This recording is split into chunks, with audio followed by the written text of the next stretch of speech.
today, so I will not take too much of your time to make an opening introduction. I'm Nancy Prager-Camel, Chairman of the Board of the Association of Foreign Correspondents, which the panel is being hosted by us and also, excuse me, by the National Press Foundation. So we thank Sunny Efron for her partnership, and we are being sponsored by Bayer. As a former UNESCO National Commissioner, I do confirm the very basic premise that this conversation offers as we follow the very compelling thread that climate change and detrimental land management creates drought, which ruins crops, which in turn creates famine, which necessitates migration. Therefore, the victims of this environmental disaster become displaced refugees, and as vulnerable populations, they're subject to revile and rejection. Fast forward to the pandemic, as we regard the danger of further acceleration and marginalization. What steps must we take due to this added disruption to seek answers and pandemic lessons desperately needed to improve our food distribution and security? Will the pandemic accelerate or slow patterns of agricultural change over the next decade? What has been learned from the supply chain disruption and problems with visa and health status of migrant workers in the United States, Europe, and around the world? Can pandemic lessons be incorporated into planning to improve food security and resilience? We give sincere appreciation to Bayer, our first and greatly valued sponsor who truly supports the work of the AFC with programs like this. They also sponsor our scholarship awards, and a former recipient will be moderating this very panel today. We value Bayer's commitment with no expectation from us and zero strings attached, while they honor our independent integrity. I turn this over to Ohena Bob. It's your show now. Thank you. Thank you, Nancy. Hello and welcome to everyone for joining us online today. It's an absolute pleasure to be here and to moderate this session. I will briefly introduce our distinguished panel here, and then we'll jump right in. We have the honor today of having Laura Riley, a veteran food journalist and the business of food reporter at the Washington Post. Laura is an author, and in 2017, she was a Pulitzer and James Beard finalist. Laura, we're very pleased to have you. We also have with us Dr. Walter Willett, who is professor of epidemiology and nutrition at the Harvard Chan School of Public Health and professor of medicine at Harvard Medical School. Professor Willett also served as chair of the Department of Nutrition at Harvard for a good 25 years. And we have Professor Schrag, who is also a professor of geology at Harvard University and director of the Harvard University Center for the Environment. He also co-directs the program on science, technology, and public policy at the Belfer Center for Science and International Affairs at the Harvard Kennedy School. Thank you all very much for making the time today, and welcome. We'll kick things off with Professor Willett giving us a presentation on food. Great, thank you. Just share my screen here. Oops. Backwards.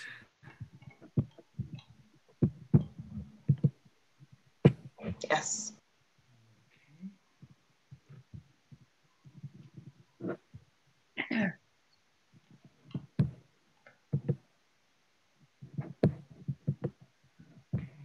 I'm not able to get up here. I'll just use this frame right now to keep going.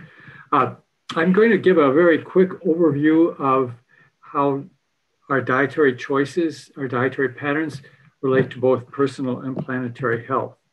A lot of the work that I'm going to be doing is based on the Eat Lancet Commission that I co-chaired with Johan Rockström.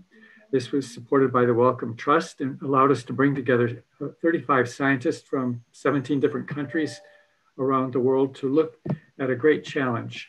Specifically, how can we feed what will be about 9.8 billion people in 2050, a diet that is both healthy and sustainable. The standard response has been that we just need to increase grain production massively by about 70% to feed to animals that people will want to consume. That's been called the business as usual model. The scale of the challenge we face is huge. We have about 2 billion people today who still lack key micronutrients. We have millions of stunted children, and about 2 billion adults are overweight or obese, and that number is increasing dramatically. Beyond that, diet quality is far from optimal in all countries, and that has major implications for non-communicable disease risk. This problem of this epidemic of obesity is indeed global. This shows on top the lines for men and women in developed countries, and you can see a steady increase in rates of obesity. We're up to about 42% prevalence in the United States now. The bottom lines are for low-income countries, and the rate of increase is actually greater in those countries. So there's almost no country that's been immune from this epidemic that has huge consequences. Climate change is, I put this slide here for the last 4 years that it's not a hoax. I think maybe we don't need to keep reminding people it's not a hoax anymore. Dr. Schrag can show you lots of details, not lots of numbers, that this is real, but you just need to look around the world. And the fact that the Arctic Ocean is opening up, the glaciers are retreating all around the world. The ice cap on Kilimanjaro, I spent some years working in Tanzania in the 1970s. There was always a healthy, thick ice cap. It's almost gone now and will be gone in about 10 years. And most ominously, the Greenland ice cap is melting at a rate about 7 times greater than it was in 1990, which has massive implications for sea level rise. And what's really worrisome is that this increase in global temperature is not linear. It's been accelerating. And you probably heard that here, this showed that 2016 was the highest temperature so far up to that point in time, and we were tied for that last year. So this is this acceleration, nonlinear increase in temperature is what's most worrisome, I find. So how are we going to take on this huge challenge, both on the environmental side and on the health side? This commission that I co-chaired broke this challenge down into 4 steps. 1, defining a healthy reference diet using the best available evidence from all sources. And our colleagues in the earth sciences define planetary boundaries. There are limits beyond which we can't go, and it will be unsustainable. They did this for greenhouse gas production, cropland use, water use, and other variables. And then we, after identifying what would be a healthy dietary pattern, look to see whether that could be produced for everyone on the earth and stay within the planetary boundaries. And we use a modeling framework to do that, and then went on to look at some strategies. To give you a feel of how we looked at defining a healthy diet, we looked at all the major food groups. Here I'm going to focus on major protein sources since they are very important for both health and for environmental implications. First step, we just looked at the composition of different foods. And we all know that beef has a lot of saturated fat. Most people don't appreciate that it also has very little polyunsaturated fat, which is essential and has important health benefits.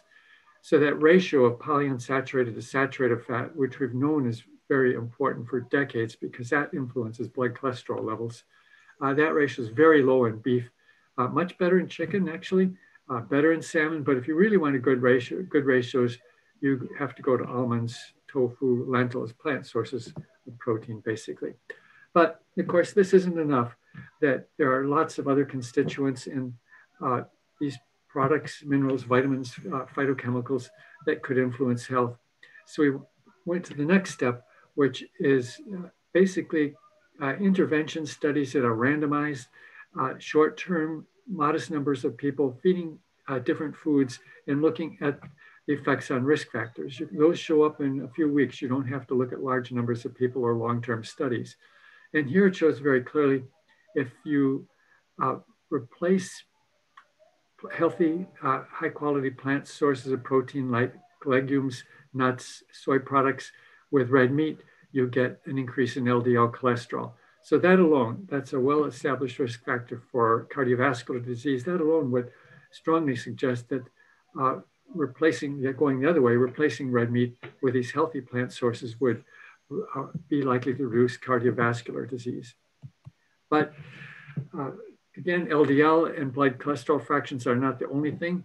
Some colleagues in Germany took this in next step, and they looked at 66 randomized trials of different food groups in what they called a network meta-analysis. And they looked at lipids, measures of blood glucose, blood pressure, and measures of inflammation, and looked at the effects of all of these different food groups on those outcomes, and then added up adverse effects and beneficial effects to create an overall score. Right at the top, nuts were the most healthy, then legumes, whole grains, fish, fruits and vegetables. Then we started to get into things that are less healthy, refined grains, red meat, eggs, dairy, and of course, worst of all, sugar-sweetened beverages.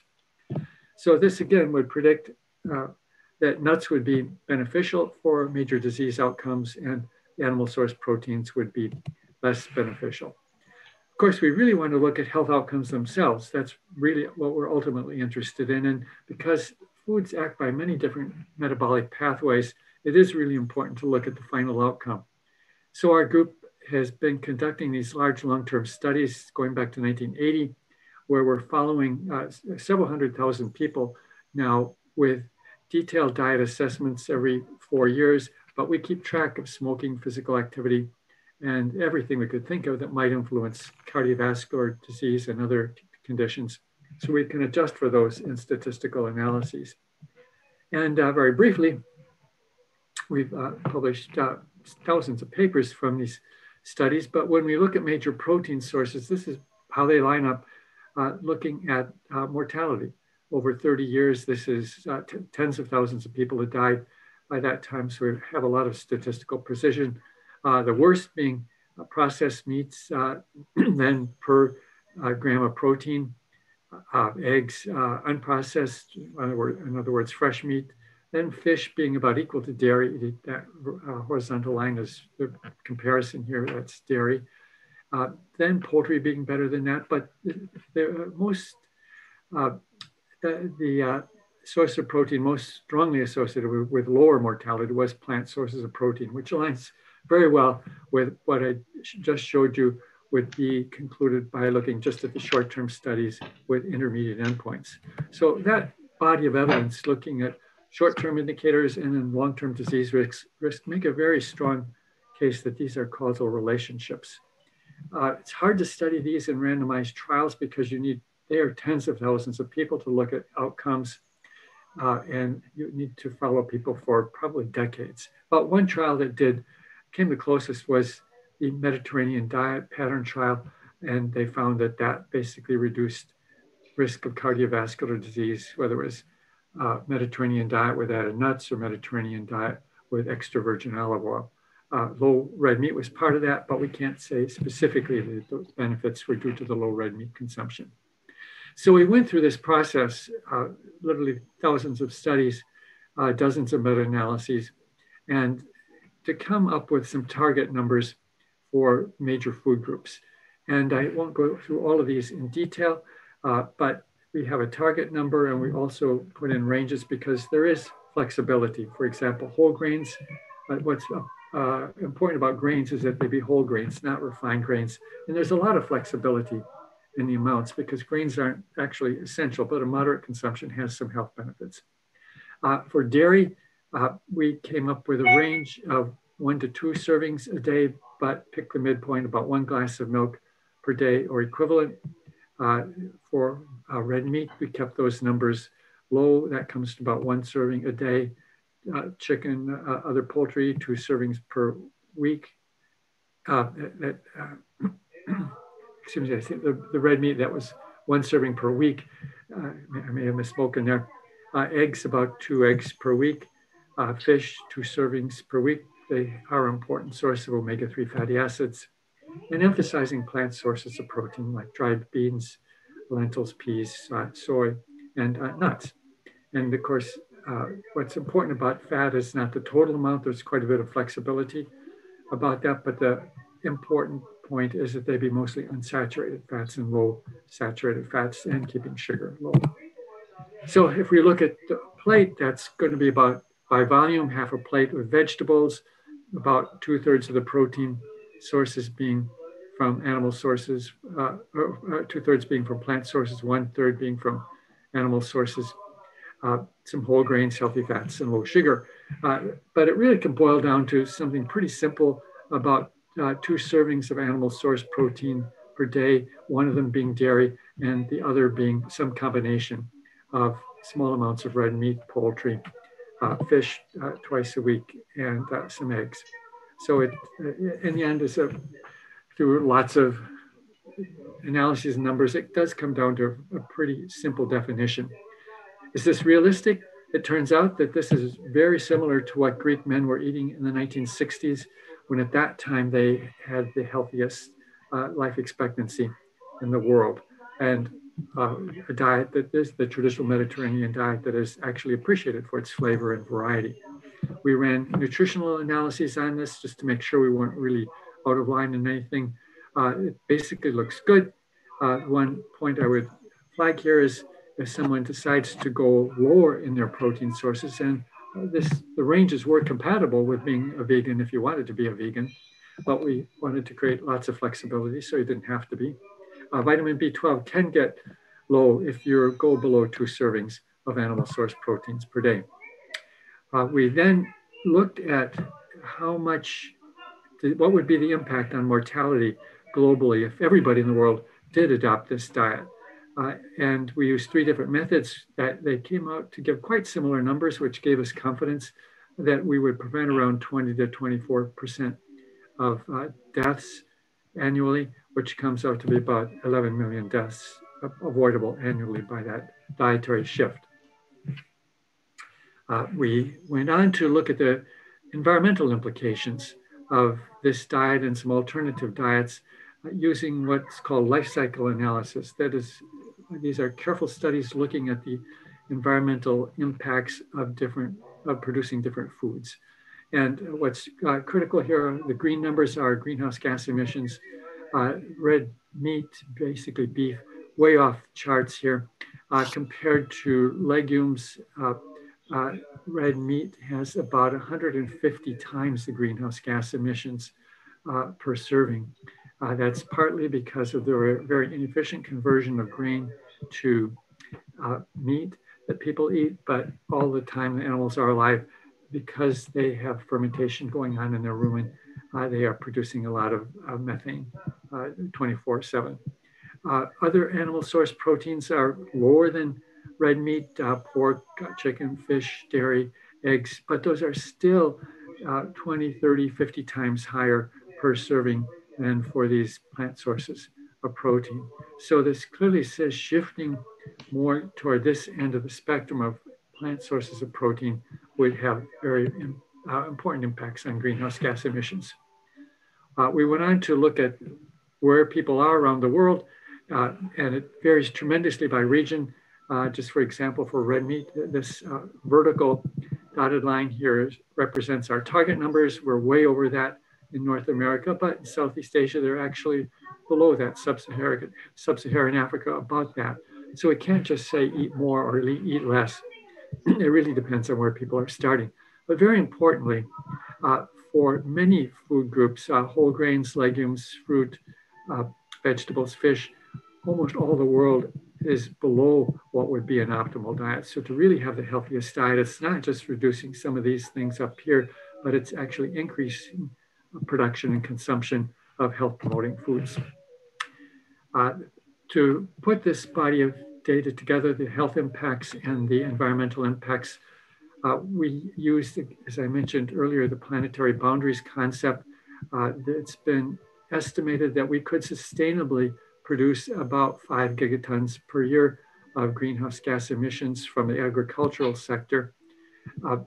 In 2010, we were just about at that number, a little bit over, but if we follow the business as usual model, our current pathway, by 2050, we will be about double the planetary boundary. numbers. So clearly, we're on a path to unsustainable food production. But if we adopted the targets that we came up with for a healthy diet, that would bring the number back down to about the planetary boundary. And if we improve production methods and reduce food waste, we could get below that planetary boundary fairly easily. Now, I said easily, that's not that, to get there is going to be very hard.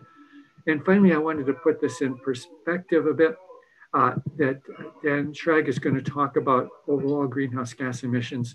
And the food sector is not the largest sector. They're mostly coming from energy, industry, buildings, transportation sector. And I should mention this is the IPCC pathway to staying less than 2 degrees centigrade by 2100. So food consumption, if it stays the same, we could, and totally shift to green energy, we could get to the pathway, stay on the path to avoiding excessive global warming.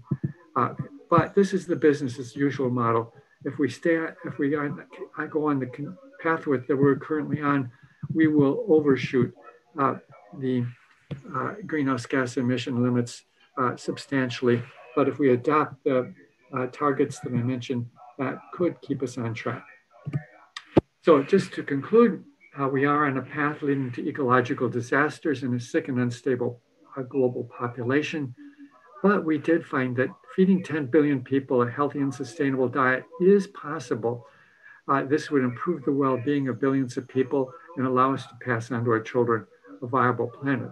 But I didn't talk about how we get there. This is going to be a huge challenge because we're so far off path at the moment, and it will require the efforts of almost every individual, every sector to achieve this. Thank you. Thank you so much. Thank you so much, Professor Willett, for such an insightful presentation. There's so much to unpack there. One thing that you mentioned, you touched on some of the vitamins and nutritional benefits. Vitamin D is one that has been a hot topic during the pandemic. There is some evidence to suggest that it might help protect against getting infected with COVID or even developing serious symptoms. In the UK, for example, last December, there's been new guidance allowing clinically vulnerable people to be able to opt in to receive 4 months supply of vitamin D. So my question is, what is the connection between vitamin D deficiency and COVID? And what are the nutritional benefits present in this vitamin that can help fight the virus? Right, that's a very important topic. And actually we have a paper coming out just in a couple of weeks on that and the broader impacts of vitamin D. And it's a very big topic because vitamin D has literally thousands of biological effects. It can activate or inactivate thousands of different genes. And it does have a clear effect on immunity. We have seen for other respiratory infections that vitamin D supplements can reduce the severity of disease if people are deficient to start with. Now, if somebody already has enough vitamin D, adding more doesn't necessarily help. But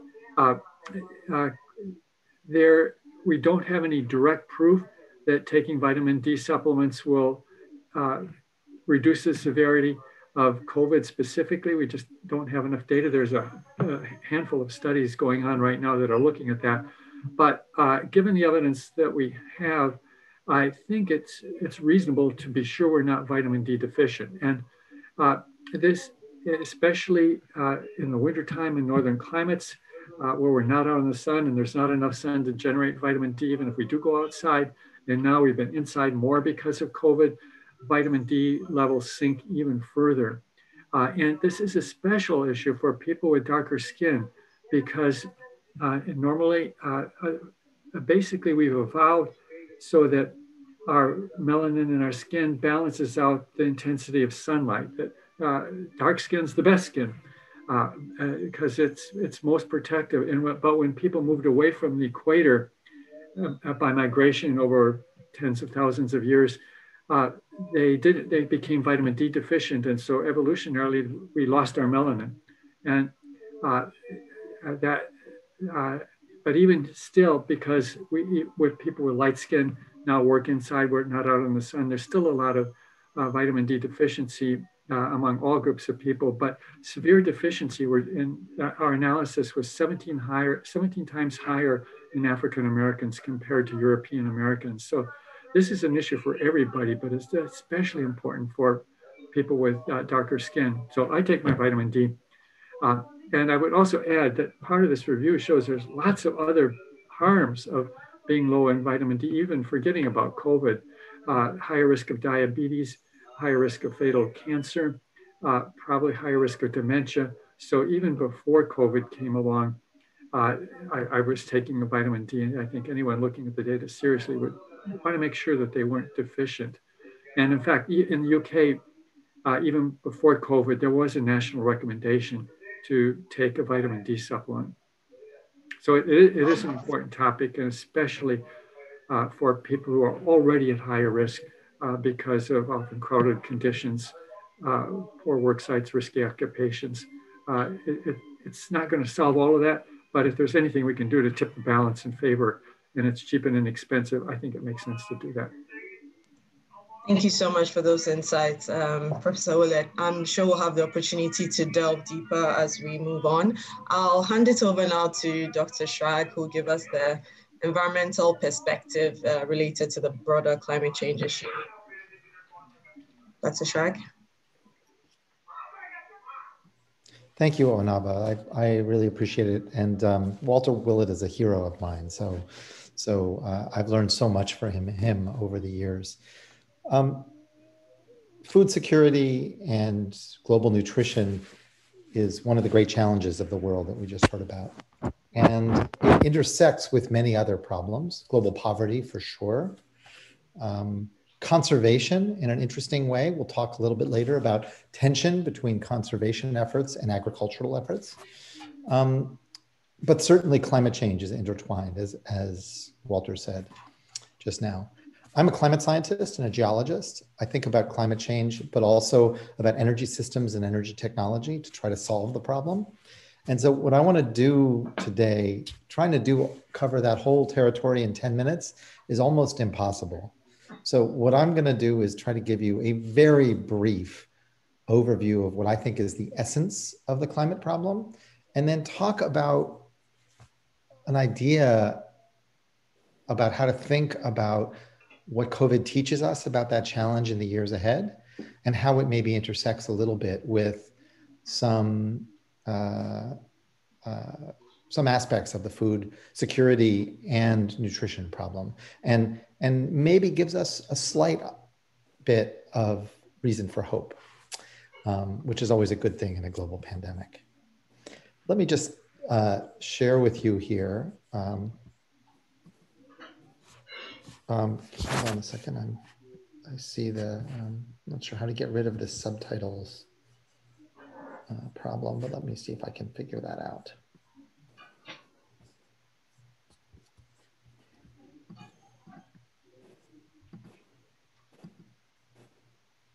Okay, does everybody see this? Yes. Great. Now I just need to figure out.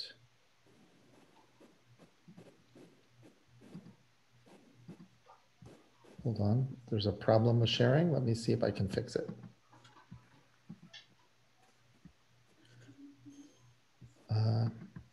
There's this yellow text on the bottom. Unfortunately, I can't figure out how to get rid of it, but we'll just proceed. So climate change is a super hard problem, not just a hard problem, it's a super hard problem. And the reason I think is really for two factors. First of all, climate change is a collective action problem that is global. Humans are really bad at collective action. And what I mean by this is that the atmosphere is global. And the climate system, the ocean, the atmosphere, the ice sheets, they respond to, as best as we can tell, cumulative global emissions of the longest lived greenhouse gas, carbon dioxide. There are also other greenhouse gases that are important, but carbon dioxide is the dominant one. And it has a lifetime of an incredibly long lifetime. Something like more than 20% of the CO2 we put in the air will still be there thousands of years from now. So the timescales are incredibly long, and it is a global commons. Humans are really not good at collective action. We are tribal, we are nationalistic. The idea of actually tackling a truly global problem like this, in some ways, is unprecedented, and it remains a huge challenge for this century. But the other reason that climate change is a super hard problem is that almost all aspects of climate change have really long timescales. And when I say long timescales, I mean really long timescales. The timescale, for example, of heat uptake of the ocean is thousands of years. Even if we stopped CO2 emissions, the temperature of the ocean would continue to warm for more than 1,000 years because it still isn't in equilibrium. The timescale, and I'll just show you some of these things. Here, for example, is a picture of the spatial pattern of climate change. This is the 5-year average of 2015 to 2019, minus what was happening 100 years earlier. This is sort of an anomaly map relative to a long-term mean. And what you see here is that, first of all, you see that the Arctic has warmed a lot more than the rest of the world. That's called polar amplification, and we have some understanding of that. But we also can see that the land has warmed about twice as much as the ocean. It turns out that's exactly what you expect from the physics of climate change, that the land doesn't have the same heat capacity because it doesn't mix, whereas the oceans mix down by the winds and by the tides, hundreds of meters. And so the oceans are still sucking up huge amounts of heat. Roughly 90% of the energy imbalance caused by the extra greenhouse gases in our atmosphere is actually sucked up by the ocean. That's good news because it means that the oceans are essentially keeping us cold. It's bad news because it means that we have committed the Earth to warming for centuries to millennia. And again, we're not used to dealing with these timescales. Here's a picture of the Greenland ice sheet. This is data from the satellite GRACE, which measured the changes in mass in Greenland. It is stunning, and we are seeing huge changes. But again, we think the timescales for the decay of Greenland, we don't know whether it's centuries or millennia, but there's not much we can do to stop it. There are inertial forces involved that once the Greenland ice sheet starts to melt, we don't have the ability to stop it. And it's even more true for the much bigger ice mass in Antarctica. And the final aspect of climate change that has really long timescales is the energy system. I teach a course where I make my students design a low carbon energy system. And in that process, what they learn is that, in fact, the timescale for rebuilding the entire energy infrastructure of the world is likely to be a lot longer than some of the rhetoric you hear in politics. The discussion of saying, let's do it by 2030, let's decarbonize by 2040, even by 2050, is going to be an enormous challenge. This is just a perspective. This is a graph that shows what I think most people would see as good news. These are capacity additions in 2020. That is new electricity generating capacity in the US. And what you can see is that roughly 3/4 of new electricity generating capacity in the US that were planned, some of the stuff that was planned for December got pushed into 2021, but 75% was wind and solar. That's incredibly good news. But here's the bad news. At this rate of construction, it would still take us centuries to actually decarbonize our electric grid. Centuries. So we're talking about an acceleration in industrialization and rebuild of infrastructure like the world has never seen. It's like World War II for the US on steroids. What does that mean? Well, I think it's important to be honest as a scientist. You know, some people say we have to give people hope, and I am sympathetic to that, but I have an obligation as a scientist to describe the world as free from bias as possible. And so when I look at everything we understand about the climate system and about the energy system, I'd have to say that stabilizing greenhouse gas levels, either by changing behavior or changing technology, is possible, but we're not headed in that direction. It remains possible, and I think even highly likely, that global efforts will fall far short of what's required to prevent massive suffering by human societies and by the natural world. What does that mean? Well, here's a picture from 2012 in Illinois, an extreme heat wave in the US that caused extraordinary heat and drought conditions. We had a similar situation in Europe in 2003, in Russia in 2010. And in those situations, when heat waves and drought caused crop failures, unfortunately, the global food market didn't do a wonderful job. In many cases, instead of being a form of support where the world could compensate for shortages in any one place, markets tended to shut down. People tended to close borders. And that's a very dangerous thing. We actually need to think about becoming more globalized in this context. Of course, this is the fires in California. There were fires in Greece a few years ago. Here's the fires in Australia that were continental scale. Here's a hurricane it hit Houston. There's very good evidence that this was great. The size and duration of this storm was greatly exacerbated by climate change. And this is a picture of one of the major metropolitan areas in the United States completely underwater. Houston is still recovering from the damage from that one storm. They received over 70 inches of rain in some parts of Houston in just a few days. 70 inches, that's biblical. That is just incredible. Of course, this was Hurricane Sandy in New York, subway systems underwater. And this is a wonderful picture. It shows the Goldman Sachs building all lit up while all the other buildings are mostly dark. There's some lit up still, but mostly dark. What did Goldman Sachs do differently than everybody else? Some people thought this was a conspiracy, that Con Edison had a special contract with Goldman Sachs because of their power and money. It turns out that Goldman Sachs had put their backup generators on the third floor. Most of the buildings in Lower Manhattan had backup generators, and they kept them in the basement, which turns out to be a really bad idea when there's a flood. So I think of this as the postcard of adaptation. Take another look at this. This is a picture of Hurricane Michael that came ashore in the Florida Panhandle and just destroyed a several mile section of homes. Just brutal, the destruction.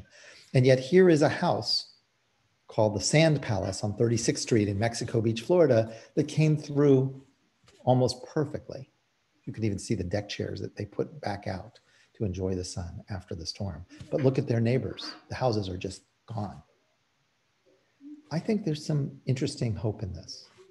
I want to show you these two quotes, one from H.G. Wells, The Time Machine. We are kept keen on the grindstone of pain and necessity.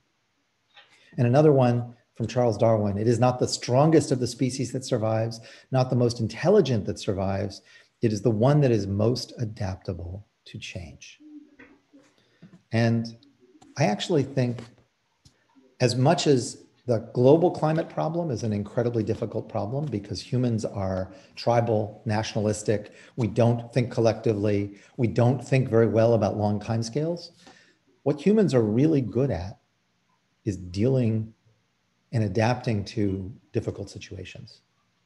So I'm not sure that we're going to solve the climate problem on the timescale that everybody hopes, but I do think we're going to be ingenious about adapting to it, because that's what humans are actually really, really good at. So for example, architecture. I think the 21st century is going to be the most innovative architectural century, maybe ever. Not because of our kind-heartedness, not because of our brilliance, but because climate change requires it. Similarly, I think we will develop new technology in agriculture and will be more innovative than ever before. Not because it's a good thing to do, it's because it's going to be actually required by the impacts of climate change. And the same with transportation and perhaps even government. And I do see some optimism in our ability to react to these changes. Now, how does this relate to the kind of problems that Walter talked about? How do we think about climate change? I think there is more and more, and there's more discussion about this in the community as well, both in the food community and the environmental community. There is a shared opportunity as we rebuild our energy infrastructure and as we rebuild all of these different systems in response to the demands of climate change. I think there's an opportunity for renewal and taking a new way forward. Maybe that involves a healthier, more equitable, and actually better society around the world. I just want to show you this picture, and I could show you other metrics like this. This is national vehicle miles traveled in the US. And what you can see, this is just goes through the beginning of 2020, but you can see the crash in vehicles miles traveled. You see it also with air passenger volumes. This is billion trips per month. And you can see it goes from about 700 at the beginning of the pandemic. And in just a few months, it crashes. This was an incredible change. I'm going to stop sharing slides and just wrap up right now. But basically, I think there's some interesting thing that happened here. In February of 2020, I knew all about the pandemic. My colleague, our colleague, Mark Lipsitch from the School of Public Health came and talked to the Center for the Environment all about what was happening in Singapore, what was happening in Wuhan. We knew about the pandemic. But if you had told me that we were going to shut down our university, we were going to shut down restaurants, and we were going to stay in our houses for the next 9, 12 months, I would have said, no way, that's ridiculous. And yet, look what's happened. We've essentially shut our lives down. Incredible change driven by unexpected consequences. I kind of wonder if there's a little bit of hope there. I wonder if, as the reality of climate change gets worse and worse, as impacts build up, if at some point the kind of behavioral change we couldn't imagine happening last February will become the new reality. Right now, the kind of political will required to make the changes as quickly as we need them seems totally impossible. But maybe faced with real crisis, the impossible becomes necessary. Thank you very much. Thank you so much, Dr. Shrag. There's lots of ground to cover there, and I'm sure we'll have time to talk about deeper about the environmental aspect. I'll hand it over to Laura now to share some insights from her years covering food insecurity in the US. Laura, please take it away. Great, this is wonderful, fascinating. I'm glad you ended on such a positive note. I was feeling like I might need to lie down there for a little while, Dr. Shrag. So last February, my job was covering food labeling and disruptive tech in ag, kind of the full spectrum, some legislative things. In like March 10th, basically it all ground to a halt. And from that point forward, my job has been either supply chain disruption or food insecurity. Those have been the two big buckets that I've kind of drawn from for the past 11 months. And since I'm talking to a bunch of journalists, in terms of food insecurity, you can talk about the longstanding, in the US at least, the longstanding support systems that the government offers. So that's SNAP, that's WIC, that's the school lunch program. And those have all expanded and contracted and shifted slightly because of the pandemic. Then there have been pandemic specific programs that have emerged, some more successful than others. So we've had Pandemic EBT, which is a debit card like system for all the kids who would have qualified for free and reduced price lunch and school meals. So basically, it's just money that gets sent to the homes of those food insecure families. And then there was this very Trumpian kind of project called the Families to Farmers or Farmers to Families Food Box Program, which was basically aimed at helping farmers, helping distributors, and food insecure people by kind of putting together these boxes at food banks. So I've covered kind of all of that. And I think that there's incredible fatigue we're all tired of reading these stories. I mean, I think that for a long time, you saw story after story after story about the hospitality industry, which is pretty much the hardest hit, I think globally, but certainly in the United States. I mean, we've had at least 100,000 restaurants closed permanently. So let's just say very, very conservatively, that's, you know, more than 1 million people permanently out of those jobs. And there aren't that many. You can't pivot to another restaurant very easily. So, you know, we've seen thousands of stories about hospitality workers and their trials and travails and food insecurity and et cetera. So I think for me right now, the challenge is how to find the news stories, the stories that haven't been told. And for both food insecurity and supply chain disruption, I find my work, and this is just maybe the way my quirky brain works, but it's always like the unexpected consequence of the pandemic. That's kind of what I feel like I'm chasing at this point. So things like, wait a second, where's all the movie theater popcorn? You know, if we're not going to, where's that popcorn? Is it stockpiled somewhere? You know, or okay, if for Thanksgiving we're all going to be in much smaller households, where are those 20-pound turkeys that were in the pipeline, you know, 9 months ago?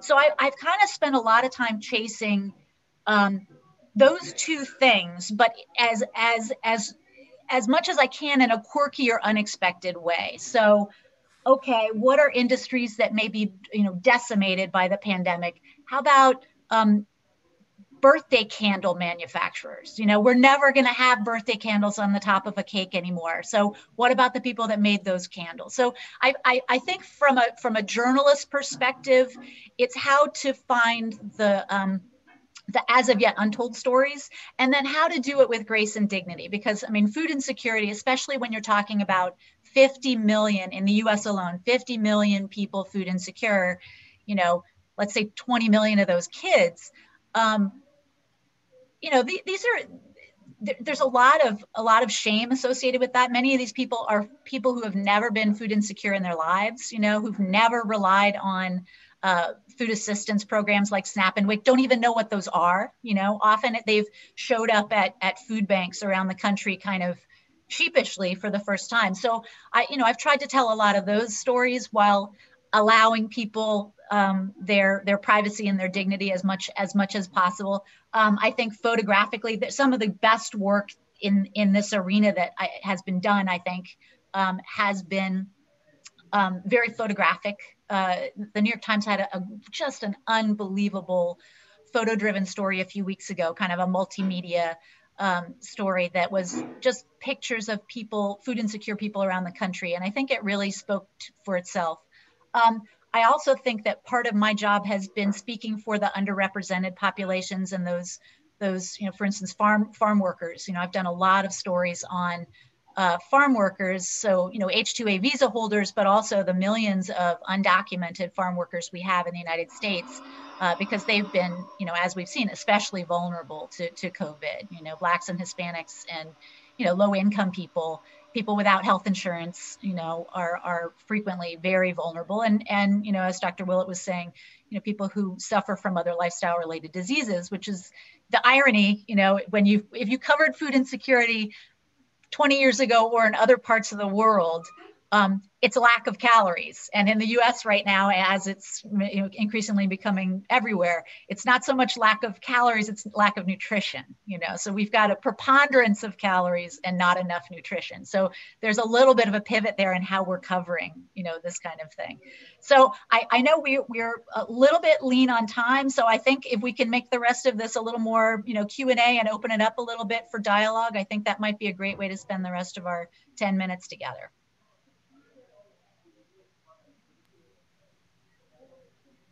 Yes, definitely. We are running out of time. I think there's just so much to talk about. And Dr. Willett, I love your perspective on this. Laura mentioned that food insecurity is often a nutrition deficit, a problem. These are difficult times and people are struggling financially, which affects budget for grocery shopping and food expenses. In your opinion, is it possible to eat healthy despite the low budget? And as an active supporter of plant-based diets, would you say it's a more sustainable option, taking climate change into consideration?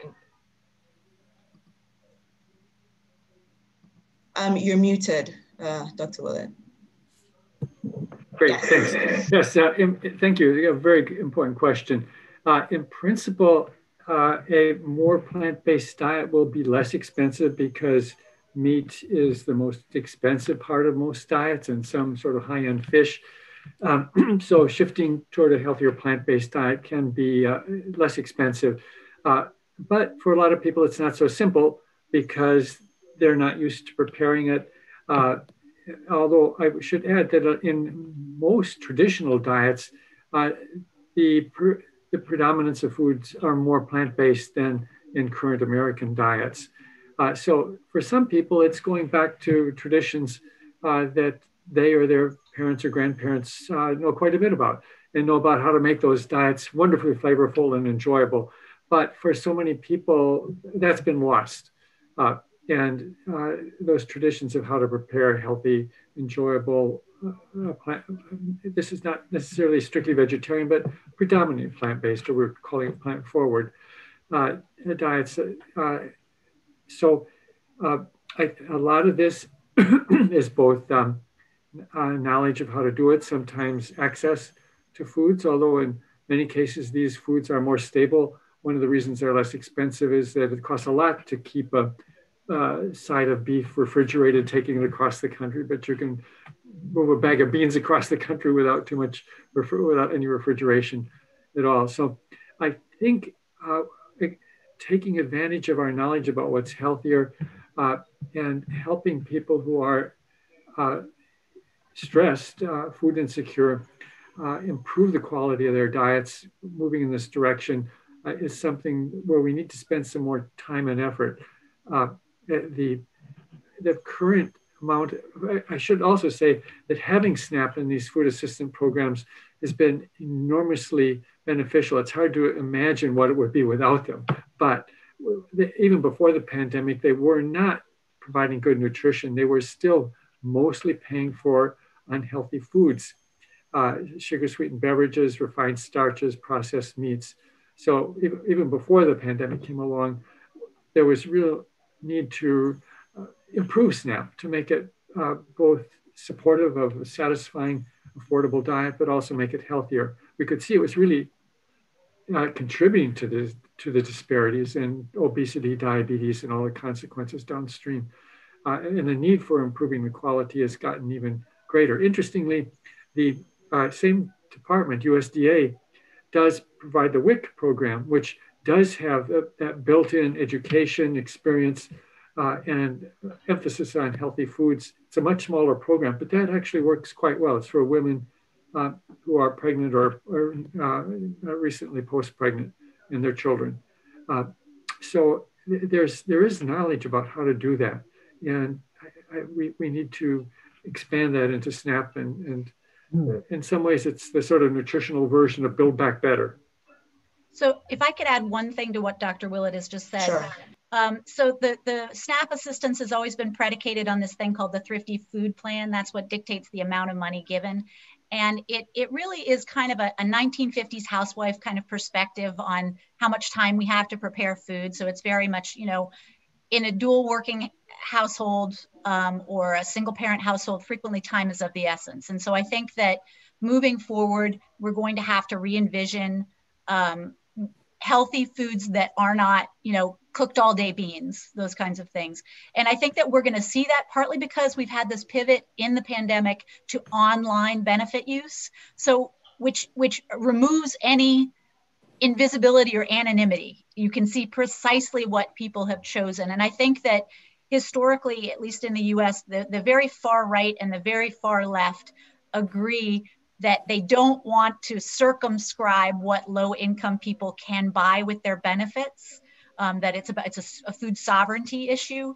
And I think that's going to change as we see precisely what people on SNAP benefits are selecting with their online benefits. I think that there'll be a revisitation of whether we can more narrowly dictate what's available by these benefits. Laura, I have to jump in just for a second because Yes. I find there's incredible hypocrisy in this whole area. And Walter and I have talked about this. The idea that we should protect SNAP recipients' freedom to buy candy or sugar sweetened beverages, whereas we have no problem telling WIC recipients, women, infant, and children, exactly what to buy. They can buy this type of milk, they can buy this type of vegetables. I find that unbelievably condescending to women, infant, and children. I think we have to look at the roots of this, which partly involve corruption. Why is Pepsi Cola and Mars Corporation giving money to the NAACP? I actually think there's a problem there. I think there's huge influence of corporate donations from candy and sugar sweetened beverage. And I suspect Walter would probably agree with me. Absolutely.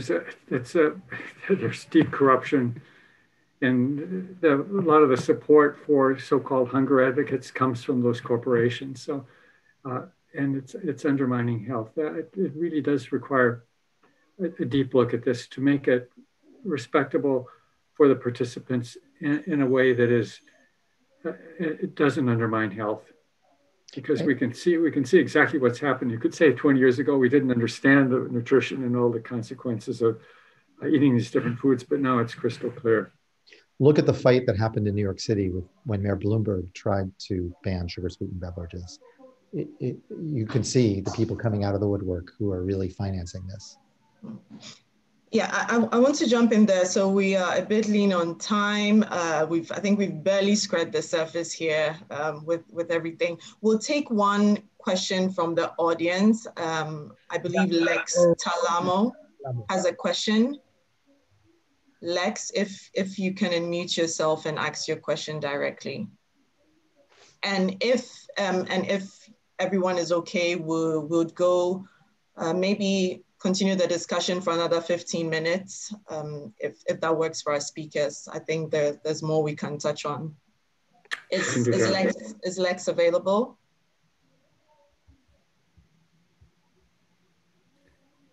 Okay. While Lex prepares to ask a question, I just wanted to throw it out there, and maybe for Dr. Schrag, as we are still addressing these policies and programs, the US is rejoining the Paris Climate Accord. Dr. Schrag, you've written on that, the importance of that. How do you think the food industry will be affected by these new changes in climate-related policies? So I think directly, the food industry is not going to be affected in the near future. Although I think there is growing awareness of a market for things like meat alternatives and a variety of other things. I mean, Laura, I'm sure, has written much about that trend, and that's an interesting one to see how that develops.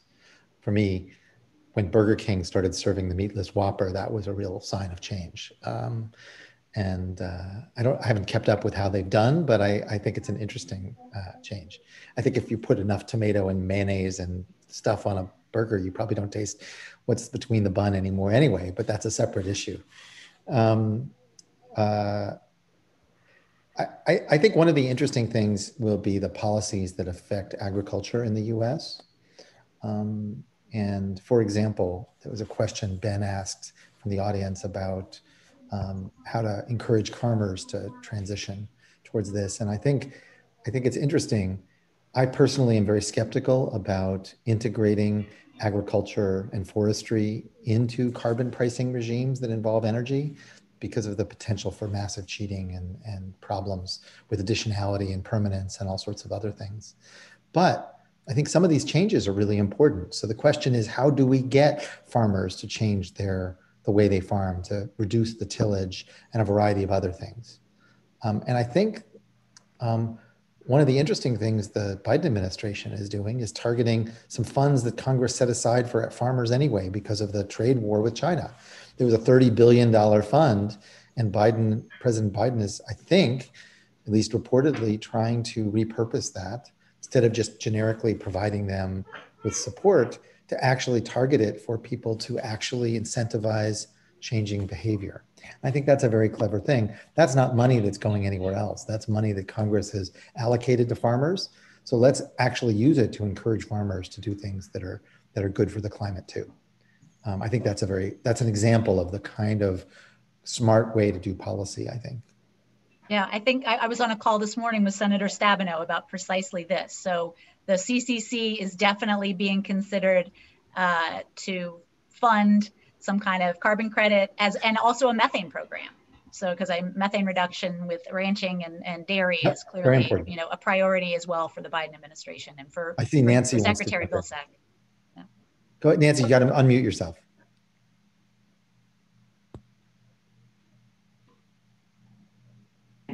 Thank you. Yes, Nancy. I've been dying to do this since Dr. Schrag made his presentation. A while ago, I represented two different countries. One was both of them involved with carbon credits. One sold the credits because, and one was a purchaser of it because they were a massive country that did a great deal of pollution. And the other was a small country that was very, very green, but very poor. And as a humanitarian perspective, it's always bothered me because, and activated me, because what you see is the repression of development. So these carbon credits seem to me to be very double-sworded. They might help the environment, but they certainly are a disservice to society. What is your feeling about that? Do you think there's any value to them? And if there is, how can you mitigate this imbalance? So I think there is a broader question here, Nancy, which is how do the developed countries of the world, led by the US and actually now by China too, because China's Belt and Road program is potentially incredibly important in this regard. How do the richer countries of the world actually engage with the rest of the world on environmental issues, on nutrition issues, on health issues more generally, and on poverty issues and development? It is the age-old question of sustainable development and whether it is just a vision or whether it can be a reality. And I personally think, for example, far more important than just rejoining the Paris Agreement, I think the most important thing the US could do, and hasn't announced it yet, but I would love to see, for example, President Biden joining with China, perhaps with the EU too, and committing to a massive financing program to actually finance the world's change in infrastructure. This is not foreign aid. This is not giving money to poor countries to build an energy infrastructure. It's providing the financing. We're gonna make money on this. We're gonna let banks make money on this, but it requires a system just like the Belt and Road Initiative from President Xi of using organizations like the Chinese Development Bank. And we have set up a new international development bank in the US as well in the Trump administration. It just hasn't been used very effectively. And we could see the use of those institutions to finance clean energy development around the world. And the question is, what are then the mechanisms for financing the kind of changes in agriculture, the changes in food distribution systems as well? And that's a very interesting question. I don't think we've scratched the surface on this. But I know Walter's thought about this a lot. He's done a lot of work internationally. Maybe you want to jump in, Walter. Yeah, go ahead. Yeah, it's a huge question. And Dan and I have been bouncing this back and forth. We're going to be having some more meetings about this very topic because you can see it potentially going in a bad direction. It's a greenwash and a fake and therefore damaging. But is there a way to do it right? And I think that's what Nancy is asking for here. There's so many ways to do it wrong. Can we find a pathway to do it right? And to me, that's something that deserves bringing all the players around the table and really deeply thinking about how to come up with the best strategies. I believe there is a potential for fostering development and sequestering carbon through the agricultural system, but it has to be done carefully and monitored. I'm not sure we know exactly how to do that, how to set that up at this point in time. Again, we can see lots of ways of doing it badly. Yeah, Laura, you have been covering food insecurity and the deficits in the US supply chain, even before the pandemic shed new light on the problem. As a journalist, what would you say are some of the conflicts that often arise when covering this topic, and how have you addressed them? I know you talked about the shame and the embarrassment. Are there other things that you take into consideration you've been confronted with in your coverage? Well, I think food insecurity for decades in the US has been considered an urban problem. And the pandemic has in some ways revealed that it's much more widespread. And in fact, the kind of hollowing out of rural America has contributed to a lot of desperation in those areas. Places where, you'll have miles and miles of road between dollar stores, so there's not a legit grocery store. So you have these, significant problems without the infrastructure of food assistance that a lot of urban places have. And then increasingly, it's also an elderly problem in the US. And a lot of the programs in the Trump administration, a lot of the programs that are specifically geared towards, public-private kind of Meals on Wheels type programs, suffered some indignities and some cuts here and there that left older Americans fairly vulnerable. So I think that those things have been revealed. I will say that the early part of the pandemic, I think all of us, because we didn't know how this was going to play out, had this like Mad Max vision of, what we're going to all be in our little weird compounds with, whatever. We all had these worst case scenarios. And I think that it did reveal that our food system, while incredibly flawed, bent without breaking. I think moving forward, we all have a keener understanding that big meat companies with massive processing facilities are probably a bad idea because they bottleneck and fall apart. And it's having all of these local and regional food systems and redundancies that have allowed grocery store shelves to refill and for people to kind of not get hysterical about shortfalls. So I think that it's called it's shown a really strong light on some of the good things about our food system and on where we should put our efforts moving forward. And I think certainly with local food systems, they've stepped in to fill some of the void, and hopefully we can from a federal and legislative perspective remunerate those smaller or regional or local farmers and younger farmers and farmers of color in a way that we historically have done to the kind of the big white row crop farmers in the Midwest. Thank you, Laura. I think we have time for a couple of questions. There's a question from Paula Huss. I don't know if Dr. Schrag can take this.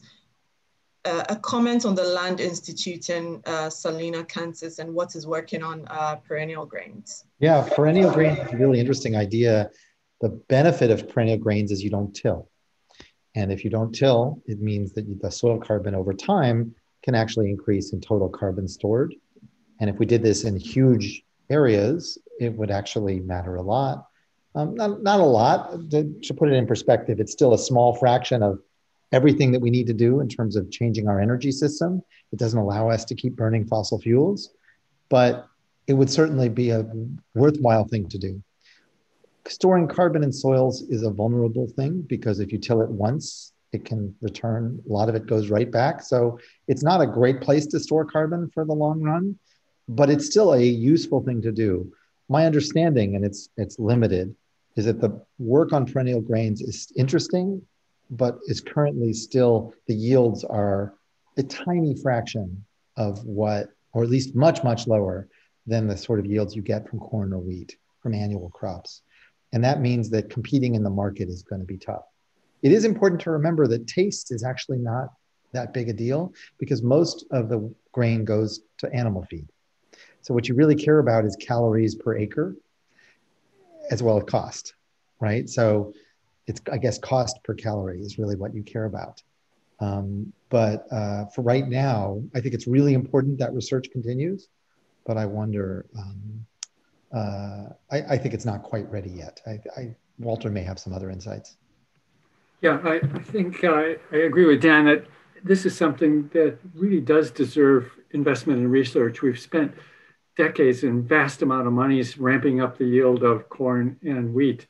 And so there is a lot of potential there for continued yield production. But the big point, as Dan mentioned, is that we feed the very large majority of our grains to animals. And if we could do one thing, it would be stop feeding grain to animals and eat the grains ourselves in a non-refined way. That would have make massive improvements in health and environment. At the same time, we do put quite a bit of grain into biofuels, ethanol production at the moment, and that's worth discussing further too, pluses and minuses of that. But from a health standpoint and an environmental standpoint, if I could do one thing, it would be to not continue feeding grain to animals. There's just such inefficient conversion and a lot of greenhouse gas production, and people would be healthier eating the grains rather than the animals. So if we do that, then yield is not so really important. You could have a 50% reduction in yield and actually need to grow less grains if we weren't running them through animals.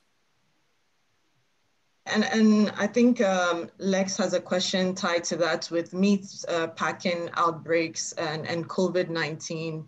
Looking at the environmental aspect, what do you see as the future of animal agriculture, and speaking mainly to developed countries? If any of you would like to take that. I certainly, oh, go ahead. Okay, maybe I was going to just add a bit. I think we're going to see huge changes that the Impossible Burger and Beyond Burger kind of substitutes have made a splash, still are expensive, not for the average person every day yet, but in principle, you can produce plant-based burgers, and not just burgers, but all kinds of plant products like meat with animal-based, you can place animal-based products with plant-based products. For example, one company in China has come up with a plant-based alternative to pork, and it fits with a lot of Chinese dishes because it's not big slices of meat. It's sort of ground kind of product, and apparently it's really taking off in China. It can be produced much less expensively and without all the waste, contamination that goes along with pork production, without all the antibiotic resistance. So there's huge benefits besides being healthier, cheaper, less environmentally destructive, less microbial resistance, just huge advantages there. Also on the milk side too, that there are now lots and lots of different milk alternatives too, that have no saturated fat or very low saturated fat, fewer calories, cost less, less environmental footprint. So there's that coming along. And then there's these cultured meat products that are very expensive. Until recently, they're down to about 10 times the cost of the actual animal-based piece of meat. But people in that industry say they will be cost competitive within 10 years. So this is, you can basically have, it is real meat, but it's just produced without the animal in basically a big Petri dish. And I think that, again, you circumvent lots of problems by doing that. It probably won't be any healthier than the red meat, which is not a good thing. So I still wouldn't advise consuming, we'll have to study it more, but I think on the health side, these are not going to be a benefit, but there's all kinds of other benefits. So we are going to, I think, see big transformations in this area for lots of reasons. Laura, your take? Yeah, so I wrote a story yesterday about the world's first 3D printed ribeye. So this is coming. There are 70 companies around the world doing these cultured meat products. And later in 2021, we're going to see the launch of several of them into the marketplace. And Dr. Willett's right, cost parity is going to take some time. But going back to plant-based, the pandemic has supercharged that phenomenon. Something we thought maybe 18 months ago was a fad, it's here to stay. And I think that the early adopters have been millennials and Gen Z who've grown up with the specter of climate change. So these are not vegans looking for the next thing. These are omnivores who are willing to make a small shift, a small sacrifice in their diet, especially if there's really strong verisimilitude in terms of, does it taste almost like meat? So we're going to see those get better and better. And I also think that as the connection to real meat is more tenuous, we'll also see improvements nutritionally in those products, that they can be made more nutritiously.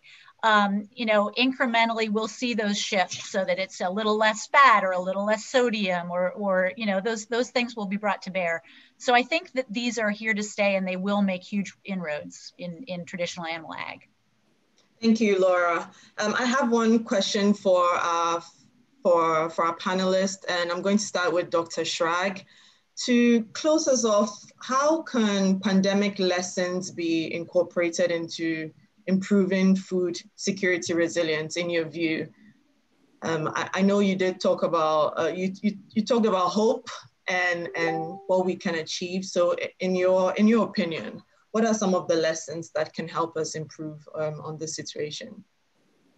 I think one of the lessons, as I said before, one of the lessons is just that we are capable of extraordinary change when required. It's a reminder of the ingenuity and incredible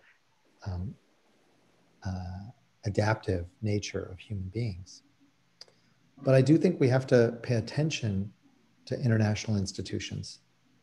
I think one of the great failings of the pandemic, and it hasn't gotten enough attention, is how different countries were essentially affected quite differently by the pandemic because of different levels of capacity and I think there's a really interesting question about how the buildup of international institutions could help that. I'll tell you something really radical, which is I think climate change, as well as many other global issues, including global food security, I think we need to rethink the UN.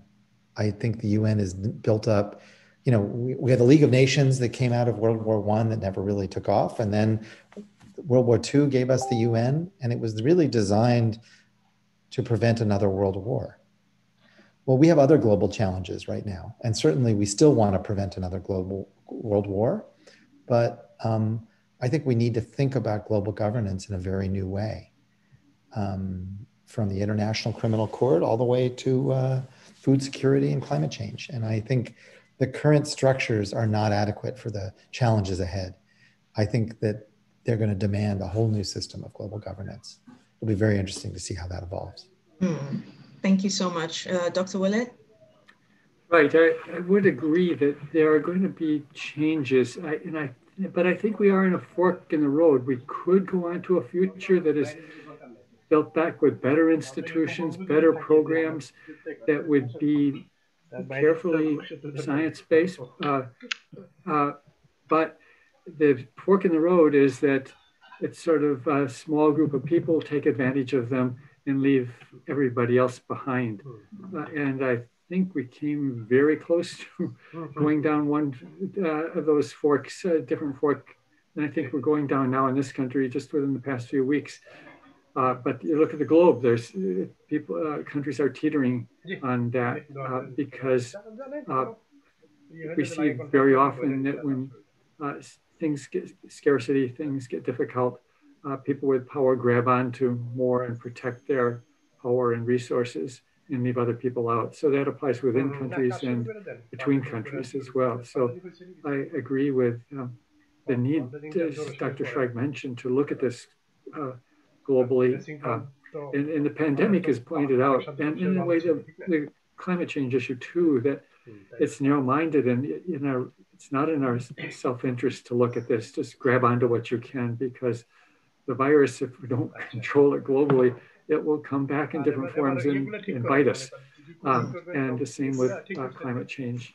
and other environmental issues as well. We are in many ways in a common ship here. And just grabbing the best cabin isn't necessarily the way to keep afloat. Great. Laura? Well, so very briefly, I think that the farm subsidy system in this country this year showed us that it's broken and that we need to rethink it. It forces us to lose sight of what's important. So in 2020, we handed out taxpayer dollars to the tune of $46 billion to farmers, whether that was trade mitigation money or pandemic bailout money.